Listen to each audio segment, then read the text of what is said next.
Et c'est Xénophon, ce philosophe disciple de Socrate, qui écrit les premières réflexions occidentales, car il y en eut en Asie occidentale, donc sur le leadership en matière de management. Vincent Cespedes, bonjour. Bonjour. Vous êtes vous-même philosophe, on dira un mot d'un de vos ouvrages, L'ambition ou l'épopée de soi, paru en 2013 chez Flammarion, parce que ambition et leadership, il y a quand même une relation. Mais commençons par notre Xénophon, personnage nettement moins connu que Socrate, et pourtant, quelqu'un de vraiment absolument incroyable. D'abord philosophe, bien sûr, historien, chef militaire, il a été mercenaire, il a une vie où il se partage entre Sparte et Athènes, et c'est quelqu'un qui a été à l'école de Socrate, donc, puisqu'il était jeune quand il a eu Socrate comme maître, il prenait des notes sur ce que Socrate disait, et évidemment il a été effacé dans l'histoire de la philosophie au profit de Platon, et d'ailleurs il reprochait à Platon que cet individu mettait ses propres conceptions dans la bouche de Socrate, et ça il ne lui pardonnait pas. Xénophon, inventeur de la philosophie politique avec plusieurs thématiques récurrentes, dont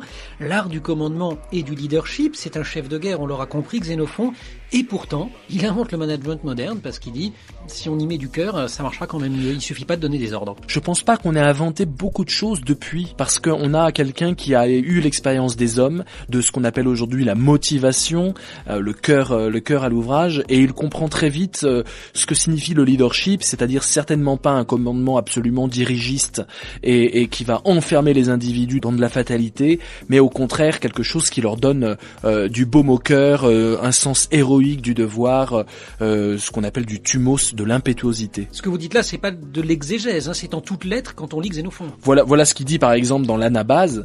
À la guerre, vous le savez, ce n'est pas le nombre ni la force qui donne la victoire, mais ceux qui, les dieux aidants, marchent à l'ennemi d'un cœur plus résolu. Ceux-là, le plus souvent, ne trouvent pas devant eux de gens qui leur résistent. Vincent Cespedes, merci beaucoup. L'ambition ou l'épopée de soi, chez Flammarion, il y a 2 ans, c'est là où vous expliquez que finalement, en matière de management, on n'a rien inventé depuis. Oui, bien sûr, tous les ambitieux ont besoin d'être des leaders aussi, parce qu'on n'est jamais ambitieux tout seul, on a toujours besoin de construire une équipe, et même l'écrivain ambitieux dans sa tour d'ivoire a besoin de gens pour l'aider à vivre, à se connecter au monde et à manger tout simplement. Merci beaucoup Vincent Cespedes. Merci.